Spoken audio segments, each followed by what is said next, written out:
أما بعد فقد قال الله تبارك وتعالى في كلامه المجيد وفي فرقانه الحميد সকলে মহব্বতের সাথে জবান খুলে পড়ি আউযু বিল্লাহি মিনাশ শাইতানির রাজিম বিসমিল্লাহির রাহমানির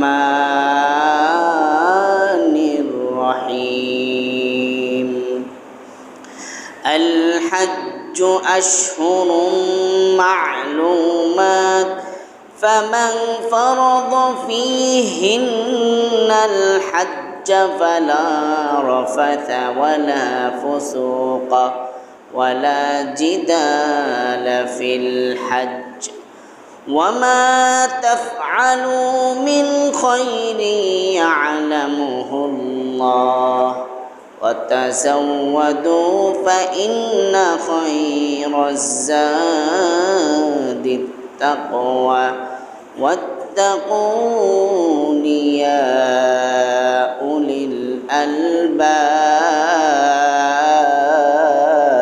الألباب وقال النبي الصادق المصدوق صلى الله عليه وسلم الحج المبرور ليس له جزاء إلا الجنة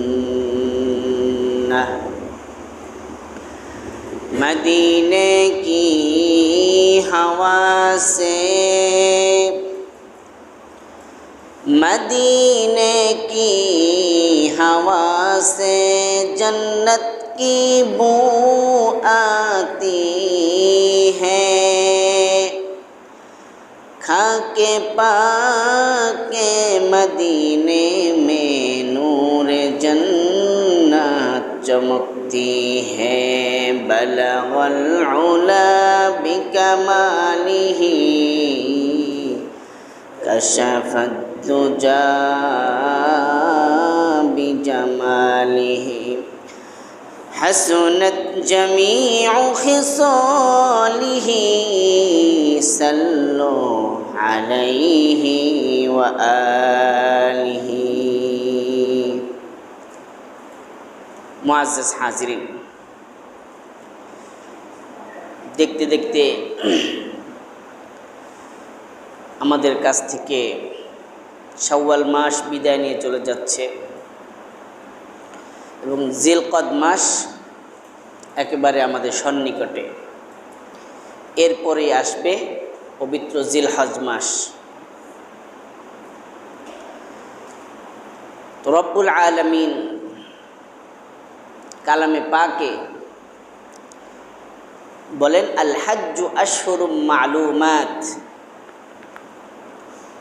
হজ হচ্ছে নির্দিষ্ট কয়েকটি মাস অথচ যারা আমরা হজ করতে গিয়েছি আমরা জানি হজের কার্যক্রম মূল কার্যক্রম 9 আরাফা থেকে শুরু হয় আরাফার ময়দানে অবস্থান করা থেকে এবং 13 আরাফা 13 তারিখ পর্যন্ত হজের কার্যক্রম চলে এই 5-6 দিন হজের মূল কার্যক্রম আদায় করা হয় তাহলে হজ পালন করতে সময় লাগে 5-6 দিন সময় কিন্তু আল্লাহ বললেন আশহুরুম মা'লুমাত অর্থাৎ নির্দিষ্ট কয়েক মাস আশহার এটা হচ্ছে আরবি বহুবচন শব্দ আর আরবিতে বহুবচন বলতে আমরা বুঝি 3-এর অধিক কারণ আরবিতে দ্বিবচন আছে ইংরেজিতে দ্বিবচন নাই তো একের অধিক হলে ইংরেজি বাংলায় বহুবচন বোঝায় আর আরবিতে দ্বিবচন আছে এইজন্য 3-এর অধিক হচ্ছে বহুবচন তো সর্বনিম্ন আমরা যদি 3 সংখ্যাকে ধরি তাহলে আল্লাহ বলতে চান আল হাজ্জু আশহুরুম মালুমাত, হজের কার্যক্রম হচ্ছে কমপক্ষে 3 মাস। অথচ আমরা বাস্তবে পেলাম হজের কার্যক্রম 5-6 দিন। আল্লাহ বলতেছেন হজের কার্যক্রম কমপক্ষে 3 মাস। তাহলে পার্থক্যটা কোথায়? আল্লাহ রব্বুল আলামিন আমাদেরকে সতর্ক করার জন্য এই হজের কথা বলেছে যে হজ নির্দিষ্ট কয়েকটি মাস, কমপক্ষে 3 মাস। অর্থাৎ কেউ যদি হজ করতে চায়, হজে যেতে চায়, তাকে হজের 5-6 দিন আগ থেকেই নিয়ত করলে বা প্রস্তুতি গ্রহণ করলে সে যেতে পারবে না, বরঞ্চ তাকে কমপক্ষে 2-3 মাস আগ থেকেই মানসিক প্রস্তুতি, শারীরিক প্রস্তুতি, অর্থনৈতিক প্রস্তুতি সব গ্রহণ করে তারপর তাকে হজে যাওয়ার ইচ্ছা করতে হবে। 9 তারিখে আরাফার ময়দানে অবস্থান করতে হবে, আপনি 8 তারিখে নিয়ত করলে আপনি যেতে পারবেন? যেতে পারবেন না। এই জন্য আপনার শারীরিক এবং মানসিক, অর্থনৈতিক সব অবস্থাকে ডিপেন্ড করে, অবস্থার উপর নির্ভর করে তা আপনাকে হজের কাজ পরিপূর্ণ করতে হবে। রব্বুল আলামিন ইসলামের যতগুলা হুকুম বিধিবিধান আমাদের উপর ফরজ করেছেন, কিছু বিধানের সম্পর্ক শুধু শারীরিক সক্ষমতার সাথে, যেমন রোজা রাখা, নামাজ আদায় করা, ধনী হোক গরিব হোক, মুসাফির হোক মুকিম হোক, সকলের উপর নামাজ আদায় করা ফরজ। ধনী হোক গরিব হোক, সকলের উপর রোজা রাখা ফরজ। তাহলে বোঝা যাচ্ছে রোজা রাখা, নামাজ পড়া এটা শুধু শারীরিক সক্ষমতার সাথে সম্পৃক্ত। অর্থাৎ অসুস্থ হলে তাকে রোজা রাখতে হবে না, বেশি অসুস্থ হলে তার উপর থেকে নামাজ মাফ হয়ে যায়, তার যদি জ্ঞান না থাকে। কিন্তু টাকা না থাকলে তাকে নামাজ পড়তে হবে না, এমন কোনো বিধান আছে? নাই। টাকা না থাকলে তাকে রোজা রাখতে হবে না, এমন কোনো বিধান আছে? নাই। তাহলে বোঝা যাচ্ছে নামাজ এবং রোজা এটা ধনী গরিবের উপর ডিপেন্ড করে না, শারীরিক সক্ষমতার উপর শুধু ডিপেন্ড করে। আপনার টাকা থাক বা না থাক, আপনি যদি নামাজ পড়তে সক্ষম হন, রোজা রাখতে সক্ষম হন, তাহলে আপনাকে নামাজ রোজা আদায় করতে হবে। কিন্তু জাকাত জাকাত সব মুসলমানের উপর ফরজ না। যারা কেবল ধনাঢ্য, যাদের অর্থনৈতিক অবস্থান আছে, কেবলমাত্র তাদের উপর জাকাত ফরজ, চাই তার শারীরিক সক্ষমতা থাক বা না থাক। একজন ব্যক্তি শোয়া থেকে উঠতে পারে না, কিন্তু সে অনেক টাকার মালিক, তার উপর জাকাত ফরজ হবে কিনা বলেন? সে শারীরিক সক্ষমতা রাখে না, কিন্তু তার অর্থনৈতিক সক্ষমতা আছে, আল্লাহ বলেন তোমাকে জাকাত দিতে হবে। তাহলে নামাজ রোজা হলো শারীরিক শক্তির সাথে সম্পৃক্ত, জাকাত হচ্ছে অর্থনৈতিক সক্ষমতার সাথে সম্পৃক্ত। এর মধ্যবর্তী আরেকটি ইবাদত হচ্ছে হজ। যেই হজ শুধু শারীরিক সক্ষমতার সাথে সম্পৃক্ত নয়, হজ শুধু অর্থনৈতিক সম্পর্কের সাথে সম্পৃক্ত নয়, বরং হজ আদায় করতে হলে আপনাকে 2টি জিনিস একত্রে থাকতে হবে। এক হলো শারীরিক সক্ষমতা, আর একটা হলো অর্থনৈতিক সক্ষমতা। শুধু শারীরিক সক্ষমতা থাকলে একজন মানুষ হজ আদায় করতে পারে না, যেহেতু তার কাছে যাতায়াতের খরচ নাই। এবং শুধু অর্থনৈতিক সক্ষমতা থাকলেই একজন মানুষ হজ করতে পারে না, যেহেতু হজের কার্যক্রমগুলো অনেক কঠিন। আপনাকে মুজদালিফায় অবস্থান করতে হবে, মিনার ময়দানে অবস্থান করতে হবে, আপনাকে সাই করতে হবে, সাফা মারওয়া পাহাড়ে সাই করতে হবে, শয়তানকে পাথর নিক্ষেপ করতে হবে, আপনাকে তাওয়াফ করতে হবে। হজের কার্যক্রমগুলো অনেক কঠিন। সুতরাং দুর্বল শরীরের অধিকারী কোনো মানুষ হজের কাজ সঠিকভাবে আঞ্জাম দিতে পারবে না। তাহলে আপনাকে হজ আদায় করতে হলে 2টি জিনিস লাগবে। এক হলো শারীরিক সক্ষমতা, আরেকটি হচ্ছে অর্থনৈতিক সক্ষমতা। মুআজ্জাজ হাজিরিন, এই জন্য আল্লাহ রাব্বুল আলামিন বলেন আল হাজ্জু আশহুরুম মা'লুমাত, হজের মাস হচ্ছে নির্দিষ্ট কয়েকটি, কমপক্ষে 3-এর অধিক। অর্থাৎ কোনো ব্যক্তি যদি হজ করতে চায় তাকে দীর্ঘদিন আগ থেকেই প্ল্যান প্রোগ্রাম শুরু করতে হবে, টাকা গোছাতে হবে, তার মানসিক প্রস্তুতি নিতে হবে, শারীরিক প্রস্তুতি নিতে হবে, পরিবারের ভরণ পোষণের ব্যবস্থা করতে হবে, তারপরে তাকে হজের জন্য রওনা দিতে হবে। মুআজ্জাজ হাজিরিন, আমাদের মধ্যে এখন শরীয়তের প্রতি আমাদের অনেকটাই হীনমন্যতা, দুর্বলতা এসে পড়েছে। কিন্তু শরীয়তের তাকাজা, দাবি হচ্ছে একজন মুমিন মাত্রই তার অন্তরের মধ্যে সবচাইতে পরম চরম চাওয়া পাওয়ার একটা বিষয় থাকবে, সেটা হচ্ছে আমি একদিন না একদিন আমি আল্লাহর ঘরের সামনে দিয়ে লাব্বাইক ধ্বনি দিব, আমি নবীজির রওজার সামনে গিয়ে সালাতু সালাম পাঠ করব।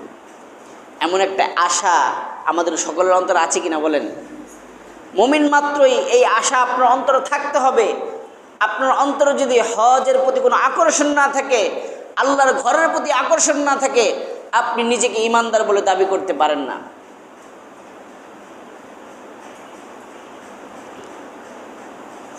হজ করতে যাওয়া এটা হলো মুমিন যে আল্লাহকে সত্যিকার অর্থে ভালোবাসে এর পরাকাষ্ঠা নিদর্শন, যে মুমিন তার বাড়ি ঘর পরিবার পরিজন নিজের মাতৃভূমি সব কিছুকে উপেক্ষা করে হাজার হাজার কিলোমিটার পাড়ি দিয়ে আল্লাহর ঘর তাওয়াফ করতে যায়।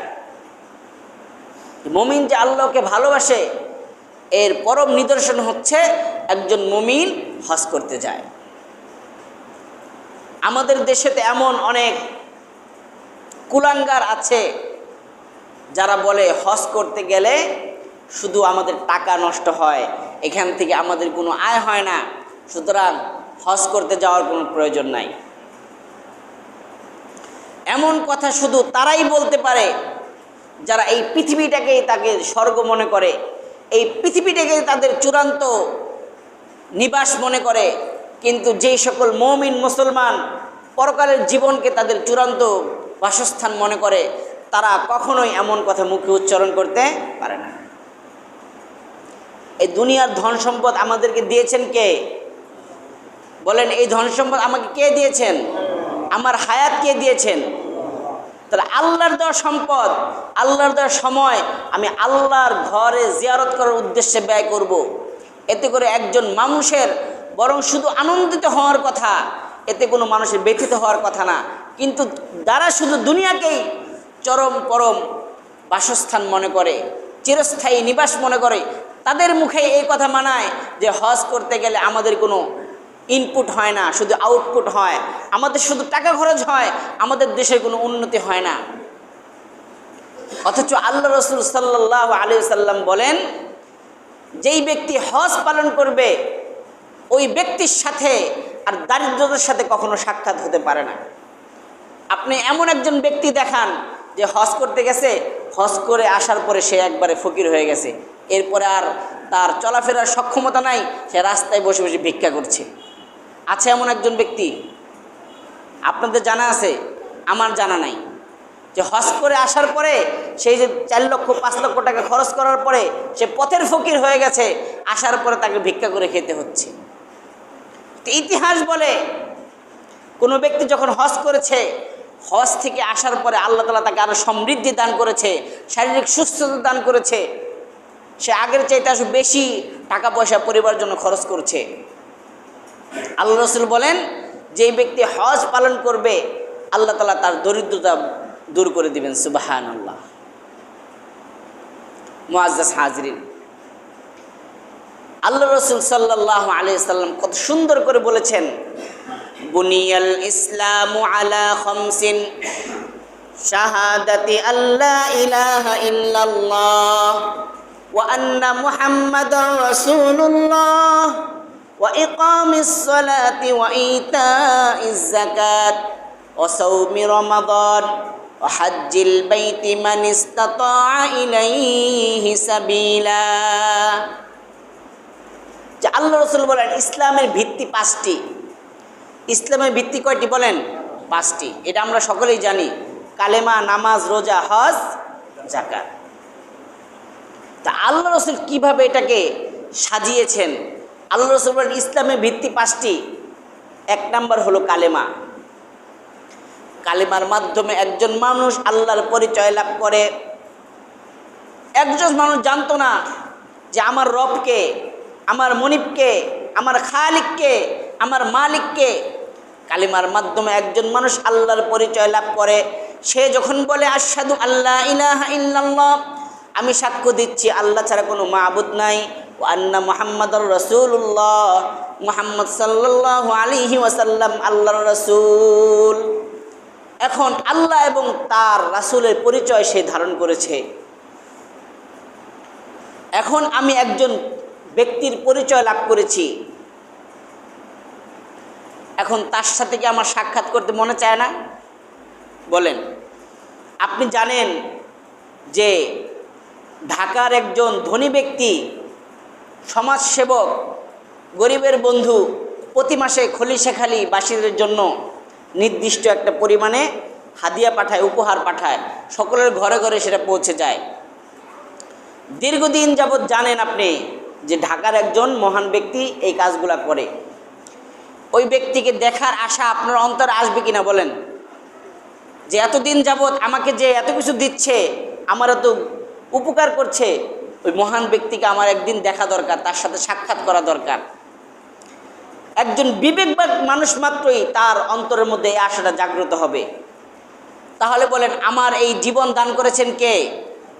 আমাকে প্রতিদিন রিজিকের ব্যবস্থা করেন কে? আমার হায়াত দিয়েছেন কে? আমার নিঃশ্বাস জারি রেখেছেন কে?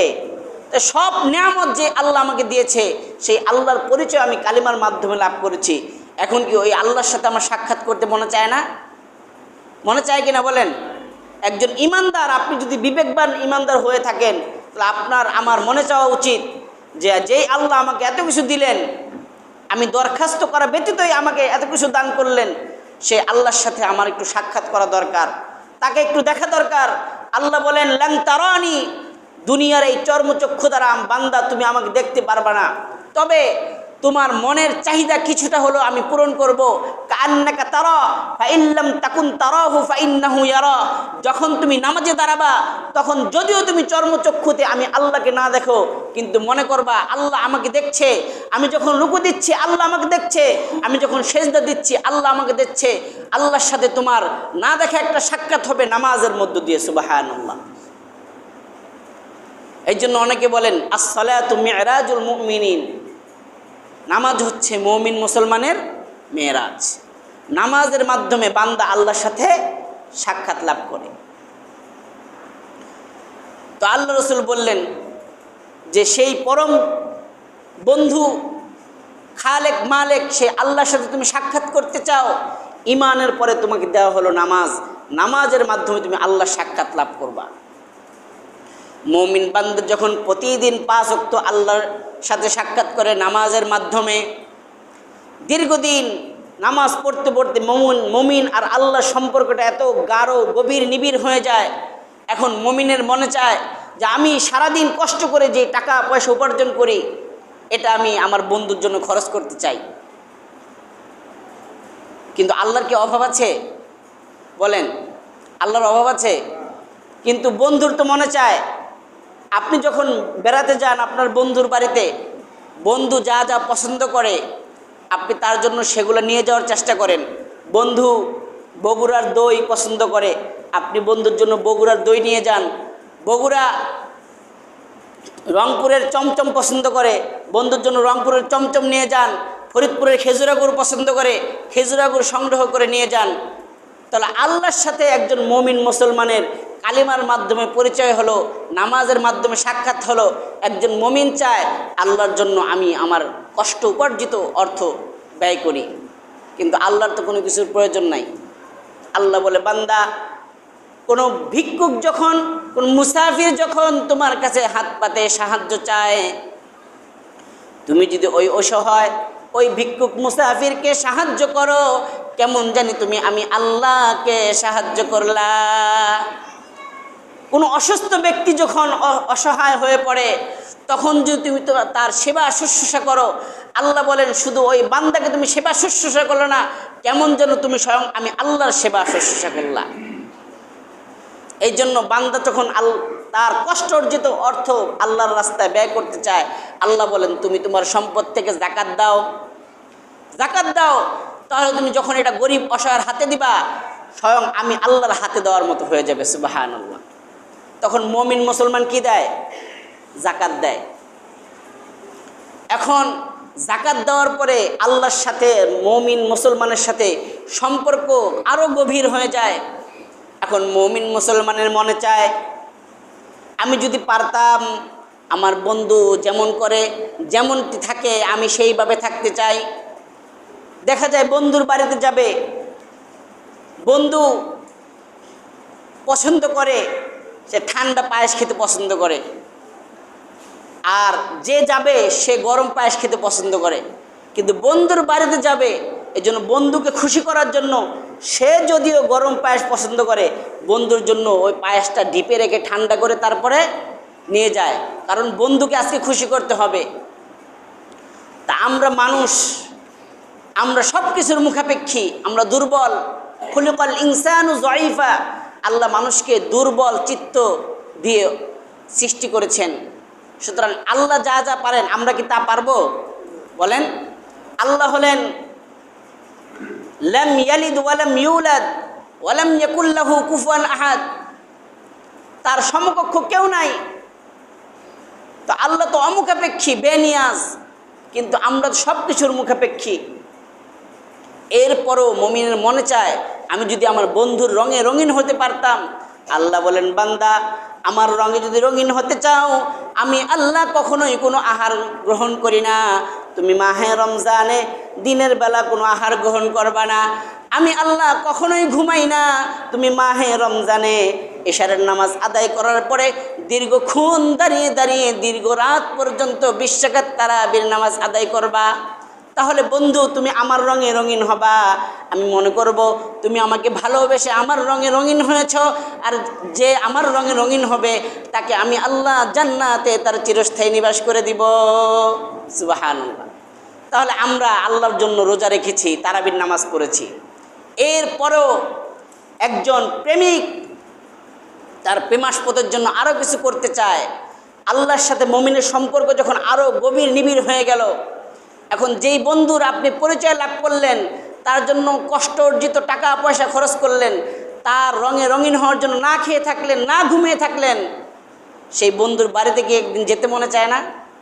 বলেন যেতে মনে চায় কি না?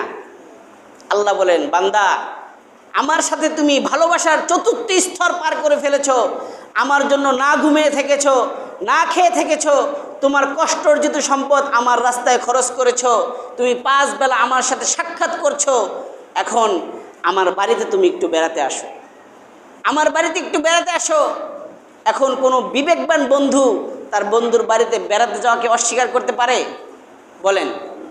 আপনার বন্ধু যদি আপনাকে দাওয়াত দেয় আর আপনার বন্ধুর জন্য আপনি যদি ভালোবাসার 4র্থ স্তর পার করে ফেলেন, এখন কি আপনি বলতে পারবেন আপনার বাড়িতে গেলে শুধু টাকা খরচ হয়, সেখান থেকে কিছু আসে না, এই জন্য আপনার বাড়িতে আমি বেড়াতে যাব না? এটা বলা কি কোনো বন্ধুর জন্য সাজে? বরং ভালোবাসার পরাকাষ্ঠা নিদর্শন হচ্ছে বন্ধু ডাকার সাথে সাথে গাড়ি না পেলে আপনি হেঁটে চলে যাবেন আপনার বন্ধুর বাড়িতে, আপনার বন্ধুর সাথে গভীর নিবিড় সম্পর্ক স্থাপন করার জন্য, নীরবে তার সাথে কিছু কথাবার্তা বলার জন্য। আল্লাহ রাসূল সাল্লাল্লাহু আলাইহি ওয়াসাল্লাম বলেন মুমিন যখন ভালোবাসার 4র্থ স্তর পার করে ফেলে, আল্লাহ বলেন ওয়াহাজ্জুল বাইতি মান ইসতাতা ইলাইহি সাবিলা। ও মুমিন মুসলমান বান্দা, আমি তোমাদের যাদের মধ্যে সক্ষমতা দান করেছি, যাদেরকে আমি ধন সম্পদ দান করেছি, তারা অন্তত জীবনে একবার হলেও আমার বাড়িতে এসে আমি আল্লাহর সাথে সাক্ষাৎ করে যাও। মুআজ্জাজ হাজিরিন, এই জন্য একজন মুমিনের ইমানের চূড়ান্ত নিদর্শন হচ্ছে সে আল্লাহর ঘর হজ করতে যাবে। এটা টাকা পয়সা খরচ এই দিকে কখনোই মুমিনের দৃষ্টি দেওয়া উচিত না। মুআজ্জাজ হাজিরিন, হযরত ইব্রাহিম আলাইহিস সালাম আল্লাহর ঘর স্থাপন করেছেন। ইব্রাহিম আলাইহিস সালামের আগে এই ঘর নির্মাণ করেছেন ফেরেশতারা। এরপরে অন্যান্য নবীদের মাধ্যমে আল্লাহ তাআলা এই ঘরকে পুনরায় নির্মাণ করেছিলেন। সর্বশেষ হযরত ইব্রাহিম আলাইহিস সালাম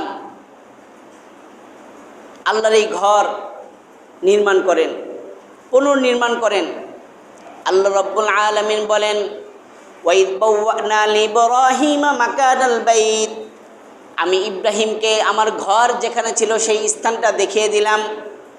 ইব্রাহিম আলাইহিস সালাম যখন আমার নির্দেশে ওই স্থান থেকে আমার ঘরকে পুনর্নির্মাণ করলেন, ওয়াইদ ইয়ারফাউ ইব্রাহিমুল কওয়াইদ মিনাল বাইতি ওয়া ইসমাঈল রব্বানা তাকাব্বাল মিন্না ইন্নাকা আনতাস সামিউল আলিম।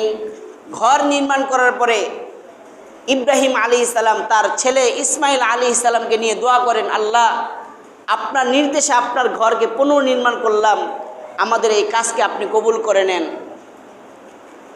এবং তিনি বলেন, রব্বানা ওয়াজআলনা মুসলিমাইনি লাক ওয়া মিন যুররিয়াতিনা উম্মাতাম মুসলিমাতাল লাক ওয়া আরিনা মানাসিকানা ওয়া তুব আলাইনা ইন্নাকা আনতাত তাওয়াবুর রহিম। বলেন, আল্লাহ আমাকে আর আমার সন্তানকে আপনার আনুগত্য বান্দা হিসেবে কবুল করেন এবং আমার ভবিষ্যৎ প্রজন্মকে আপনার আনুগত্যশীল বান্দা বানান, এবং ওয়ারিনা মানাসিকানা, আমাদেরকে শিখিয়ে দেন কিভাবে আমি হজ পালন করব।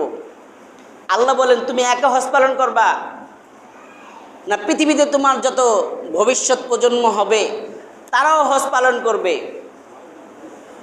তুমি হজের জন্য তোমার উম্মতদেরকে ডাক দাও, তোমার সন্তানদেরকে ডাক দাও। ইব্রাহিম আলাইহিস সালাম বলেন, আল্লাহ আমার কাছে তো কোনো লাউড সাউন্ডের কোনো ব্যবস্থা নাই, কোনো মাইক নাই, মাউথ নাই, আমি ডাক দিলে এই মরুভূমিতে কে শুনবে আমার আওয়াজ? আল্লাহ বলেন, ইব্রাহিম তোমার দায়িত্ব হচ্ছে ডাক দেওয়া, আর মানুষের কর্ণকুহুরে এই আওয়াজ পৌঁছে দেওয়ার দায়িত্ব আমি আল্লাহ। ইব্রাহিম আলাইহিস সালাম পাহাড়ের চূড়ায় দাঁড়ালেন এবং ইব্রাহিম আলাইহিস সালাম দাওয়াত দিলেন, পৃথিবীর সব মানুষকে আহ্বান করলেন, ওয়াযিন ফিন্নাস বিল হাজ্জি ইয়াতুকা রিজালান ওয়া আলা কুল্লি যামিরি ইয়াতিনা মিন কুল্লি ফাজ্জিন আমিক। ইব্রাহিম আলাইহিস সালাম পাহাড়ের চূড়ায় ডাক দিলেন, হে মুমিন মুসলমান, পৃথিবীর যে যেখানে আছো তোমরা আল্লাহর ঘর তাওয়াফ করার জন্য হজ করতে আসো। আল্লাহ বলেন, ইয়াতুকা রিজালান ওয়া আলা কুল্লি যামিরি ইয়াতিনা মিন কুল্লি ফাজ্জিন আমিক। ইব্রাহিম তুমি হজ করার জন্য মানুষদেরকে ডাক দাও, দেখবা দলে দলে মানুষ পায়ে হেঁটে উটের পিঠে আরোহণ করে পৃথিবীর বিভিন্ন প্রান্ত থেকে গিরিপথ মরুভূমি পাড়ি দিয়ে একদিন এই হজ পালন করার জন্য আমার এই ঘরের মধ্যে তারা উপস্থিত হয়ে যাবে। মুফাসসিরিন কেরাম লেখেন, ইব্রাহিম আলাইহিস সালাম যেই দিন ডাক দিয়েছেন, ওই দিন যারা যেখানে ছিল, যারা রূহের জগতে ছিল, যারা মায়ের পেটে ছিল, সেই দিন ছাড়া ইব্রাহিম আলাইহিস সালামের এই ডাকে সাড়া দিয়ে লাব্বাইক বলেছিল, তারা একদিন না একদিন আল্লাহ তার ঘর জিয়ারত করার সৌভাগ্য দান করবেন। সুবহানাল্লাহ। তারা আমাদেরকে হজ করতে মনে চায় না? বলেন, আমার উপর হজ ফরজ হোক বা না হোক, একজন মুমিন মাত্র আমার অন্তরের মধ্যে একটি লালিত স্বপ্ন থাকা দরকার যে আমি জীবনে একবার হলো আল্লাহর ঘর তাওয়াফ করতে যাব। আল্লাহ রাব্বুল আলামিন আমাদের সকলকে কাফনের কাপড় গায়ে জড়াবার আগে ইহরামের কাপড় জড়াবার তৌফিক দান। সকলে বলুন আমিন। ওয়া আখির দাওয়ানা আলহামদুলিল্লাহ রাব্বিল